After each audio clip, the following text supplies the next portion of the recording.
읽은 본문으로 반드시 의의 길은 승리합니다 라는 제목으로 하나님의 말씀을 나누겠습니다. 아비암이 유대의 둘째 왕이 됩니다. 느바의 아들 여로보암 왕 18째 아비암이 유다 왕이 되었다고 되어 있습니다. 아비암이 유다의 왕이 되었는데요. 자, 우리 2절 말씀을 같이 한번 읽어보겠습니다. 시작. 예루살렘에서 3년 동안 다스리니라. 그의 어머니 이름은 마아가요. 아비살롬의 딸이더라. 예루살렘에서 3년 동안 짧은 기간 다스렸죠. 그때 그의 어머니가 누굽니까? 마아가다라고 되어 있습니다. 우선 르호보암의 어머니는 나아마입니다. 그러니까 르호보암, 아비암의 아버지인 르호보암은 이제 르호보암의 어머니가 있는데 르호보암 어머니의 이름은 나아마. 근데 그 여인은 암몬 사람이었습니다. 몰렉을 숭배하던 여인이었던 것이죠. 그러니까 르호보암은 그 어머니의, 그 암몬의 영향력을 받았어요. 자, 그런데 아비암의 어머니는 마아가다라고 되어 있어요. 근데 마아가는 누구냐면 아비살롬의 딸이다. 즉 압살롬의 딸이라는 거예요. 그러니까 압살롬의 딸인 아비암의 딸이 아비암의 어머니입니다. 또 압살롬의 딸이 그 아비암의 어머니며 르호보암의 아내이거든요. 자, 여기서 우리가 하는 가지 이 가정의 구성은 좀 복잡하긴 한데 나중에 한번 제가 PPT로 보여드릴 겁니다. 그러니까 여러분 이제 북이스라엘과 남유대 왕이 막 교차적으로 나타나서 뭐 유다 왕 몇 년째 이스라엘에 누가 왕이 되고 이스라엘 몇 년째 유다 왕 누가 왕이 되고 이런 또 교차 지점이 있어요. 그래서 남유다만 쭉 나오는 것도 아니고 북이스라엘만 쭉 나오는 것이 아니기 때문에 복잡할 수가 있는데 그 정리는 나중에 한번 해드릴 거예요. 곧 뭐 다음 주나 이번 주 중에 해드릴 겁니다. 그리고 이제 이 여러 가지 이제 이 가정사가 굉장히 복잡하거든요. 근데 그걸 우리가 다 알 수는 없어요. 여러분도 다 알 필요는 없습니다. 만약 그것을 가지고 그 관점으로 열왕기상을 접근하면 성경을 읽기가 싫어질 때가 있습니다. 너무 복잡하기 때문에. 그래서 가끔씩 제가 말씀드리는 것만 이해하시면 돼요. 왜? 하나님의 진리를 드러내기 위해서 그 관계를 좀 설명해 드리는 겁니다. 자, 보세요. 르호보암은 솔로몬의 아들이죠. 자, 그런데 르호보암의 아내는 누구의 딸이에요? 압살롬의 딸이에요. 자, 근데 압살롬은 누구에게 불만이 있었죠? 자기 아버지인 다윗에게 불만이 있었어요. 즉 르호보암의 아내 아비암의 어머니 마아가는요, 사실은 정치적인 것을 뛰어넘어서 압살롬의 딸이기 때문에 다윗을 좋아할 수 있습니까? 없습니까? 없죠. 왜? 압살롬과 다윗 관계는 굉장히 어려운 관계였기 때문에 압살롬이 다윗에게 반역을, 물론 이게 아버지와 아들 사이긴 하지만 썩 좋지 않았어요. 그러니까 왕가의 내용을 잘 보면 이 왕들의 이야기 안에는 이 가족 간의 암투가 대단합니다. 그러니까 피가 섞이긴 했는데 그 피가 섞인 거 이상이에요. 어떤 권력을 가지고 서로가 원수가 되어지고 죽이려고 하고 반하려고 하고 아주 그냥 엄청나게 쉽지 않은 곳이 바로 그곳입니다. 자, 여기 보시면 우리는 한 가지를 알 수 있죠. 아비암이요, 결국에는 르호보암을 통하여서는 이제 르호보암이 가지고 있었던 그 암몬의 영향력을 받기도 하고, 또 다른 한편으로는 또 어머니를 통하여서 이 어머니를 통해서는 다윗을 좋아할 수가 없는 상이에요. 영향을 어떻게 받냐면은 다윗은 싫어하고 이제 암몬의 영향을 받는 그런 관계도를 가지고 있어요. 저는 여기서 한 가지, 여러분께서 이제 열왕기 상을 보면서 인물이 서로가 서로를 영향을 주고 받습니다. 그런데 이 영향이 아주 강해요. 그 영향력이 강하기 때문에 그 영향력이 무엇을 결국 나중에 대신하면 하나님의 말씀이 그의 삶 가운데 임하는 것을 방해하는데 그 관계가 굉장히 강력하게 작동하는 것을 볼 수가 있습니다. 그런데 이런 어떤 지점들이 여기만 있는 것이 아니라 현실 우리 삶 가운데도 동일하게 있는 것을 관찰합니다. 우리도 신앙생활을 하다 보면요, 교회 안에서 하나님의 말씀의 영향을 받기보다는 교회 안에서 관계에 의해서 영향을 받는 것이 훨씬 많을 때가 많습니다. 내 신앙의 어떠함이 하나님의 말씀의 영향을 받는 게 아니야. 뭐의 영향을 받아요? 관계의 영향을 받는 거예요. 누구와의 관계, 누구 때문에. 가정 안에서도 마찬가지입니다. 가정 안에서도 누구 때문에. 물론 그것은요, 다 자연스러운 겁니다. 그래서 관계도 잘 해나가야 되는 게 맞는 것이지만, 저는 이 열왕기상을 보면서 한 가지 제 안에서 질문이 일어나는 거예요. 아, 이렇게밖에 살 수 없는가? 그러면서 제 안에 이 말씀을 덧입어서 이 말씀을 묵상하면서 한 가지 기도 제목이 나옵니다. 주님, 내 인생이 관계의 영향을 받는 인생이 되지 않게 하시고 하나님의 말씀으로 그것을 극복할 수 있는 인생 될 수 있도록 주님 도와주시옵소서. 이런 기도가 주 앞에 드리게 되었습니다. 자, 3절에 한번 볼까요? 자, 이런 영향력 안에서 3절 같이 읽어봅니다. 시작. 아비암이 그의 아버지가 이미 행한 모든 죄를 행하고 그의 마음 그의 조상 다윗의 마음과 같지 아니하여 그의 하나님 여호와 앞에 온전하지 못하였어. 그러니까 아비암이 이런 관계 때문에 다윗의 마음과 같지 아니하였고 이 다윗의 마음과 같지 아니함으로 말미암아 여호와 앞에 온전하지 못한 삶으로 살아가게 됩니다. 여러분의 인생 속에서도 여러분의 지금 관계 속에서도 관계 영향을 받아가지고요. 혹시 하나님의 말씀을 따라가는 그 의의 길로 가고자 하는 마음이 혹시라도 여러분 가운데 가지 않고 있는 부분이 있다면 오늘 이 새벽에 기도함으로 말미암아 하나님의 말씀에 영향을 받는 여러분의 삶이 되시기를 하나님 앞에 기도하시기를 바랍니다. 너무 중요한 거예요. 사랑하는 마음이 내 안에 늘 머물게 하여 주시옵소서. 용서하는 마음이 내 삶 가운데 머물게 하여 주시옵소서. 억울해도 하나님 내가 하나님의 뜻대로 살아갈 수 있도록 나에게 그 억울한 마음을 주께서 빼앗아 가시고 그것을 없애주시고 하나님의 은혜로 말미암아 사랑으로 말미암아 대할 수 있는 힘이 내 안에 넘칠 수 있도록 주님 도와주시옵소서. 이렇게 어려운 상황들이 사실 존재합니다. 쉬운 건 아니에요. 하지만 이 말씀을 의지해서 우리 안에 간절한 열망이 일어나는 것이죠. 나는 그런 삶을 살 수 있게 주님 도와주세요. 왜냐하면요, 이렇게 열왕기상의 어려운 상황 속에서도 여전히 하나님의 은혜는 흐르고 있기 때문이에요. 하나님께서 오늘 15장 4절 5절을 통해서 우리가 분명히 보여주는 것은 다윗의 길을 가려고 하고 하나님의 뜻을 쫓으려고 하는 사람에게는 하나님께서 반드시 은혜 주신다는 것을 다시금 우리 가운데 보여주고 계셔요. 자, 같이 한번 4절 5절 말씀을 읽어봅니다. 시작. 그의 하나님 여호와께서 다윗을 위하여 예루살렘에서 그에게 등불을 주시되 그의 아들을 세워 뒤를 잇게 하사 예루살렘을 견고하게 하셨으니 이는 다윗이 햇사람 우리아의 일 외에는 평생에 여호와 보시기에 정직하게 행하고 자기에게 명령하신 모든 일을 어기지 아니하셨습니다. 여호와께서 누구를 위하여? 다윗을 위하여 다윗 언약을 지키신다는 거예요. 하나님께서 이것을 성실하게 지키십니다. 그래서 하나님께서 여전히 남유다를 남겨놓으신 것이죠. 그래서 주의 아들을 세워서 뒤를 잇게 하시고 예루살렘을 견고하게 하셨다. 하나님께서 이것을 통하여서 다윗의 언약을 확실하게 지키시는 것에 대해서 우리가 보여주고 계셔요. 하나님의 은혜는 어려운 중에도 반드시 흐르고 있습니다. 지금 우리 상황이 어렵다고 해도 하나님의 은혜와 하나님의 말씀의 성취는 반드시 흐르고 있음을 꼭 기억하시길 바랍니다. 기억하셔야 돼요. 그래야지 우리가 어려운 중에도 하나님 나라를 세워갈 수 있고 어려운 중에도 교회를 세워갈 수 있고 어려운 중에도 영혼을 돌볼 수 있게 되는 것이에요. 그 힘이 우리 가운데 있어야 됩니다. 이런 은혜가 흐르는 가운데 이제 아비암 뒤에 왕이 세워지죠. 8절에 보면 아비암이 그의 조상들과 함께 자니 다윗성에 장사되고 그 아들 누가? 아사가 대신하여 왕이 됩니다. 유다의 세 번째 왕인 것이죠. 르호보암 뒤에 아비암, 그 다음에 아사가 왕이 됩니다. 이런 모든 상황 속에서 하나님의 은혜가 우리 가운데 임하고, 물론 이제 북이스라엘 왕은 아직도 여로보암입니다. 여로보암이 오랫동안 다스렸기 때문에 북이스라엘 왕이 바뀌지 않는데 남유다는 3번 정도 왕이 바뀌었어요. 그것이 이제 9절에 잠깐 나왔고요.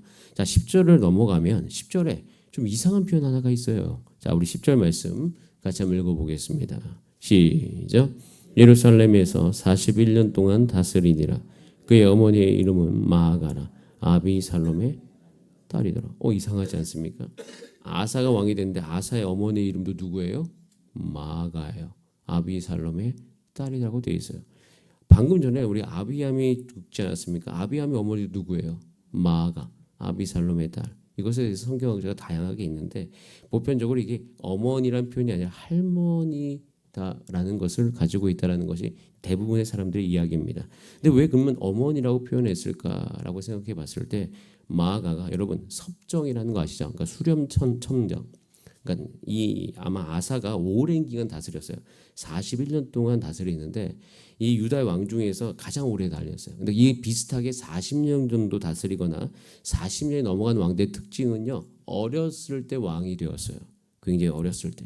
그렇기 때문에 어렸을 때 왕이 되기 때문에 이 마아가가 할머니로서 이 섭정과 수렴 청정을 하고 있지 않았을까라고 생각합니다. 그러니까 아사가 잘해서 긴 것도 있지만 어린 나이에 되었기 때문에 긴 것이에요. 그 상황 속에서 할머니가 뒤에서 같이 그 일들을 하고 있었다. 그래서 마아가와 그럼 아사의 관계가 어땠을까? 사실 관계가 썩 좋지 않았을 거예요. 그 이유는 이제 마아가는요, 자기가 갖고 있는 영향력이 있습니다. 그 영향력으로 온통 나라를 우상으로 채워가기 시작했어요. 아들은 이제 어리지. 이제 아들뿐만 아니라 이제 갓 손주가 이제 왕이 됐는데 어린 거예요. 그러니까 뒤에서 어떻게 해요? 자신의 영향력으로 온 땅을 아세라 상으로 가득 채워가고 있었던 것입니다. 그런 가운데 아사가 결단을 내려요. 아사가 마아가를 폐위시켜 버립니다. 폐위시켜 버리고 우상 숭배자들을 제거하는 대대적 종교 개혁을 추진합니다. 물론 이게 종교 개혁적인 측면도 있고 정치적인 측면도 분명히 존재해요. 왜? 할머니가 너무 영향을 끼치니까. 할머니가 사라져야지 자신의 왕권이 일어나기 때문에 그 과정 속에서 결국 다윗의 길을 따르기로 결정합니다. 자, 이 대목에서 우리는 한 가지가 분명히 드러나는 것이 있어요. 여러분 삶 가운데 가정과 교회 가운데 관계 속에서 또 여러 가지 상황 속에서 어려움이 분명히 있더라도 그 안에서 다윗의 길, 즉 하나님의 길을 따라가는 방법이 반드시 있음을 기억하시길 바랍니다. 반드시 있어요. 그러니까 이 열왕기 상황의 남유다의 역사를 쭉 살펴보면 정말 어려워. 하나님의 뜻을 쫓아가기가 쉽지가 않아. 그런데 그 중에서도 그 하나님의 길을 따라가고자 하는 마음을 먹으면 그 안에서 반드시 길이 있음이 드러납니다. 저와 여러분도요, 이 시대 가운데 우리가 어렵다고만 하지 말고 하나님의 확실한 길을 따라갈 수 있는 방법이 우리 가운데 은혜 가운데 주어질 것입니다. 그것을 발견하시고 그 길을 따라가고자 하는 마음이 우리 가운데 충만하게 되기를 소원합니다. 찾고자 하면 찾을 수 있어요. 하나님께 간구하면 하나님께서 응답해 주실 것이에요. 그리고 생각이 전혀 나지 않은 이 상황 속에서 어떻게 하나님의 길을 따라가지? 지혜를 구하시면 이 새벽에 하나님께서 응답해 주실 것입니다. 그 길 따라가셔야 됩니다. 그 길이 있어요. 우리 주사랑교회 성도님들은 이 시대 가운데 그 길을 따라가는 우리가 열매가 맺어지게 되기를 기도합니다. 아사는 정직한 왕이었어요. 11절에 같이 한번 읽어봅니다. 시작. 아사가 그의 조상 다윗같이 여호와 보시기에 정직하게 행하였다고 되어 있습니다. 이럴 수 있어요. 이렇게 살 수 있다는 것입니다. 13절에 여기서 보면 그의 어머니 마아가가 혐오스러운 아사레 상을 만들었는데 그 위를 폐해버리고 우상을 찍어서 불살라 버렸습니다. 우상의 텃밭으로 변해버린 이 이스라엘 남유다를 오직 절대 주권자이신 하나님만 바라보면서 종교개혁을 일으키며 성전이 회복되기 위해서 자신의 모든 것을 내어놓으며 다윗의 길로 걸어갑니다. 사방이 우상 숭배자들이에요. 그리고 가족들도 우상 숭배자들이에요. 적들로 둘러싸인 곳에서 그리고 그 일을 결정하는 순간 정치적인 공격을 받습니다. 그럼에도 불구하고 아사 왕은 절대 주권자인 하나님만 바라보고 의지하며 나아가기로 결정을 했어요. 관계 가운데 나를 무겁게 누르는 그 상황을 피하려거나 덮어두려 하지 않고 거기서 하나님을 의지했습니다. 여러분 어려운 순간에서도 여러분 마음 하나님 바라보면서 그 어려움을 이겨나가시는 여러분의 은혜가 있기를 소원합니다. 그래서 이 새벽에 어려운 관계들이 있다면 영향받고 있는 관계들이 있다면 주 앞에 다 올려드리시기를 바랍니다. 하나님께서 이기게 하셔요. 그래서 이 사이에 이제 15절부터 16절부터 아사와 바아사 사이의 전쟁 이야기가 잠시 나옵니다. 바아사 북이스라엘 왕이 이제 바뀐 거예요. 북이스라엘 왕이 바뀐 게 좀 뒤에 나오는데 바아사 왕도 세 번째 왕입니다. 아사 바아사 사이 전쟁이 있는데 이 전쟁에서 누가 이깁니까? 아사가 이겨요. 하나님께서 도우신다는 것을 우리 가운데 보여주셔요. 하나님이 여러분 반드시 도우실 것입니다. 그 도우심 안에 이제 아사 이야기가 끝날 때쯤에 이 나답의 이야기가 잠깐 나오는데요. 자, 25절 말씀을 같이 한번 읽어볼까요? 시작. 유다의 아상 둘째 여로보암의 아들 나답이 이스라엘 왕이 되어 2년 동안 이스라엘을 다스리라. 그러니까 유다의 아사 왕이 되었을 때 북이스라엘도 정권이 바뀌고 있었어요. 여로보암이 오랜 기간 하다가 나답이 됐는데 나답은 2년 동안밖에 이스라엘을 못 다스려요. 왜냐하면 그때 누가 그를 모반하기 시작합니까? 바하사가 일어납니다. 이 이사갈 족속 아히야의 아들 바하사가 그를 모반하여 블레셋 사람에게 속한 기브돈에서 그를 죽였다라고 되어 있어요. 그래서 나답은 굉장히 짧은 기간 죽임을 당하고 바하사가 왕이 됩니다. 자, 그런데 이 왕이 된 사건에 대해서 오늘 성경에 이렇게 기록되어 있는데요. 자, 29절 말씀입니다. 시작. 왕이 될 때 여로보암의 온 집을 쳐서 생명 있는 자를 하나 한 사람도 남기지 아니하고 다 멸하였는데 여호와께서 그의 종 실로 사람 아히야를 통하여 하신 말씀과 같이 이 사건에 대해서 성경은 뭐라고 기록하고 있냐면 따라할까요? 말씀과 같이 되었다. 하나님이 말씀하신 것과 같이 된 것입니다. 시간은 걸렸는데 하나님의 말씀이 이루어졌죠. 하나님의 말씀이 이루어졌다는 거예요. 하나님의 말씀은 반드시 이루어지기 때문에 지금 현재 우리 가운데 직면한 순간의 상황 속에서 어떠한 관계적 상황이 있고 재정적인 상황이 있고 힘든 상황이 있어요. 그 힘든 상황 때문에 하나님의 말씀을 따라가지 말고 저 우상을 섬길까? 저 방법을 써볼까? 나는 이제 하기 싫다. 뭐 이런 생각들이 들 때 그런 마음을 하나님 앞에 내려놓고 하나님의 말씀은 반드시 이루어지니 그 말씀에 따라 우리 마음이 새롭게 변화를 받아서 그 뜻을 따라가라고 오늘 말씀하고 있는 거예요.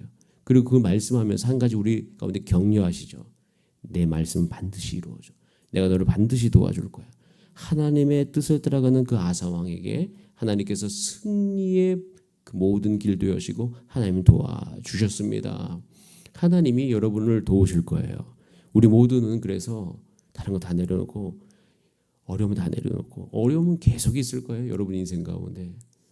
이 세상을 살아가면서 이 죄된 세상을 살아가면서 어려움이 우리 가운데 계속 닥쳐오겠죠. 하나 해결하면 하나 나오고 하나 해결하면 하나 나오고 그래서 우리 날마다 주 앞에 붙어 있으면서 하나님 반드시 말씀 따라가면 승리할 줄 알고 주 앞에 딱 붙어 있는 것이에요. 여러분 하나의 말씀은 반드시 이루어집니다. 말씀을 정확하게 따라간다면 다른 것 두려워하지 마시길 바랍니다. 오히려 하나의 말씀대로 이루어진다는 그 사실을 두려워하시길 바랍니다.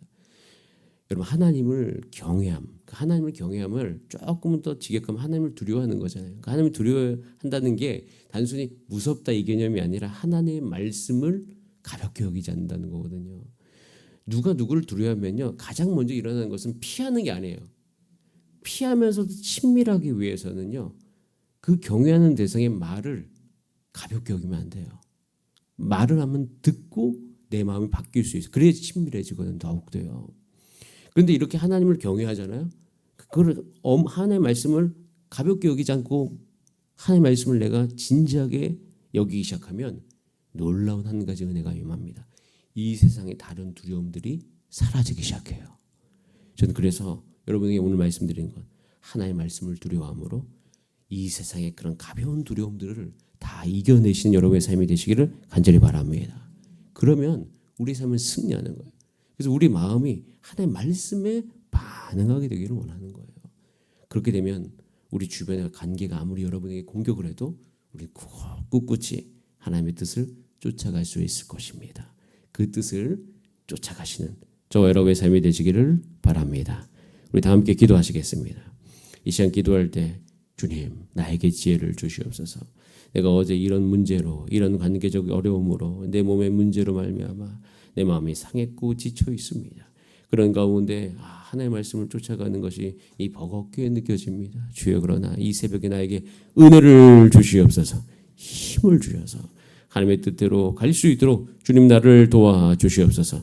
그렇게 주 앞에 이 시간 간절한 마음으로 기도하시고 또 여러분 몸이 아픈 중에 계신 분들 기도해 주시고 또 모든 이제 항암 치료를 하는 과정 속에 계신 모든 분들 가운데 주의 은혜를 덧입혀 주시고 그 과정이 주 예수 그리스도 안에서 아버지 참 평안의 길이 되게 하여 주시옵소서. 그 마음속에서 희락이 머물게 하여 주시고 아버지 온전히 주의 회복의 은혜를 누리게 하여 주시옵소서. 우리 다 함께 주여 한번 부르신 다음에 합심으로 기도하시겠습니다. 주여